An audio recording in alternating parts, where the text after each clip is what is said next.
খারাপ ছাত্র ছিলাম বলে হেডমাস্টার স্কুল থেকে বের করে দিয়েছিল। গতকাল সে হেডমাস্টারকে আমার কাছেই আসতে হলো। হা হা হা। তিনি আমার দিকে তাকিয়ে লজ্জিত ছিলেন। হয়তো তার লজ্জিত মাখানো মুখে ক্ষমার ভঙ্গি ছিল। তার কাজটা করাতে আমি কোনো টাকা নেইনি, যাতে তিনি বুঝেন সে অপমানের উত্তর। অবশ্য সেদিন বের করে না দিলে আজ এই অবধি আসতে পারতাম না। আজ এমন এক পর্যায়ে আসি আমি, সবাইকে আমার কাছে কোনো না কোনোভাবে আসতে হয়। সবাই তাদের স্বীয় কাজের মাধ্যমে আমাকে টাকাও দিয়ে যায়। সেদিন এক পুলিশ এসেছিল, তাকে ওর টাকা ছাড়া ছাড়িনি। প্রথমত টাকা দিতে চায়নি, পরে আমি চেয়ার থেকে উঠে জোর করে টাকা আদায় করেছি। এখন আমার সে অধিকার হয়েছে, এখন শিখেছি কিভাবে টাকা আদায় করতে হয়। বড় বড় অফিসাররাও আজ আমার ছায়া তোলে, ভাবতেই ভালো লাগে। অথচ যখন টাকার অভাবে এসএসসি পরীক্ষায় হাত পেতেছি এসব নামকরা বড় লোকদের কাছে, কেউ সেদিন সে খালি হাতকে বরিয়ে দেয়নি, ফিরে তাকায়নি অবধি। অবশ্য তাকালে আজকের পর্যায়ে আসতে পারতাম না। হা হা হা হা। প্রতিটা প্রতিষ্ঠিত শিক্ষিত মানুষের উচিত একজন করে শিক্ষিত মানুষ তৈরি করা, লালন করা। অথচ কেউ করে না।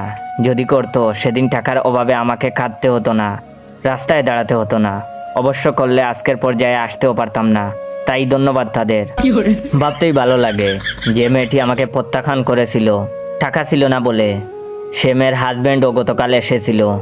হা হা হা। অন্যরকম ভালো লেগেছিল আমার কাছে। লজ্জায় সে বাইরে ছিল, আমার অফিসেও ঢুকতে পারেনি। অবশ্য সেদিন টাকার জন্য আমাকে রিজেক্ট না করলে আজকের পজিশনে আসতে পারতাম না। হা হা হা। তবে তার লাঞ্ছনায় একটা কথা বুঝেছি, ভালো ছেলের জন্য মেয়েরা তাদের হাত ধরে না, মেয়েরা হাত ধরে শুধু টাকার, শুধু টাকার। যেদিন থেকে বেকার হয়ে ঘুরেছি রাস্তায় রাস্তায় একটা কাজের আশায়, সেদিন সবার ধিক্কার পেয়েছি। অবশ্য ধিক্কার না পেলে আজ এই অবধি আসতেও পারতাম না। হা হা হা। আজ আমার অফিসে এসে সবাই সিরিয়াল দেয়, ওয়েট করে, একবার দরজা খোলার অপেক্ষায়। তাদের গাম দেখতে ভীষণ ভালো লাগে আমার। অবশ্য সেদিন তারা আমার গাম না জোড়ালে আজ এই আসনে অধিষ্ঠিত হতাম না আমি। সমাজের এই সকল ঘৃণতম শ্রেণী থেকে টাকা আদায় করতে পারতাম না আমি। হা হা হা হা।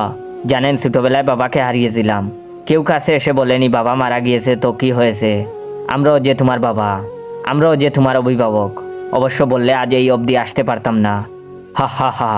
আজ সমাজের সে সকলকে ধন্যবাদ যারা আমাকে এই চেয়ারে বসিয়েছেন। ওয়েট, আমি কি এমন সম্মানের চাকরি পেয়েছি তা জানার আগে অবশ্যই আমার এই ভিডিওটা আপনার 15 জন বন্ধুকে শেয়ার করবেন। এবং যারা যারা চান আমি রেগুলার ফানি গল্প দেই তারা অবশ্যই আমার অরিজিনাল টিকটক অ্যাকাউন্ট বাইসা বনফায়ারকে ফলো দিয়ে রাখবেন। আর সমাজের সে সকলকে ধন্যবাদ যারা আমাকে এই চেয়ারে বসিয়েছেন। আশা করি আমার মতো আরো অনেকেই হবে পাবলিক টয়লেটের ক্যাশিয়ার। হা হা হা। Oh, no, no, no, no.